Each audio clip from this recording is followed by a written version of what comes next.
১৯২৫ সালে পারমাণবিক বোমার জনক জে রবার্ট ওপেনহাইমার ইংল্যান্ডের কেমব্রিজ বিশ্ববিদ্যালয়ে অধ্যয়নরত ছিলেন। তিনি পদার্থবিজ্ঞানের পরীক্ষাগার ক্লাস করতে অনিচ্ছুক ছিলেন এবং একবার ইচ্ছাকৃতভাবে শিক্ষকের আপেলে পটাশিয়াম সায়ানাইড ইনজেক্ট করেছিলেন। তখন তিনি জানতেন না যে এই বিষমাখা আপেলটি কেবল তার আজীবনের দুঃস্বপ্নই হবে না, বরং তার ভবিষ্যৎ সিদ্ধান্তগুলোকেও গভীরভাবে প্রভাবিত করবে।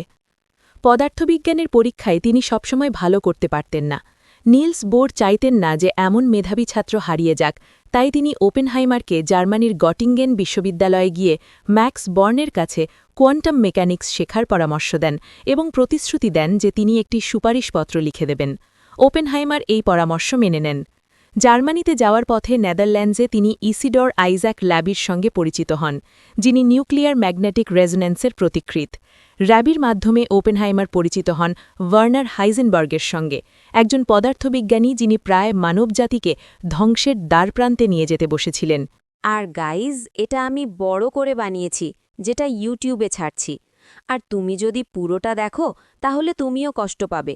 তাই এটা দেখতে চ্যানেলে যাও অথবা এখানে চাপ দাও।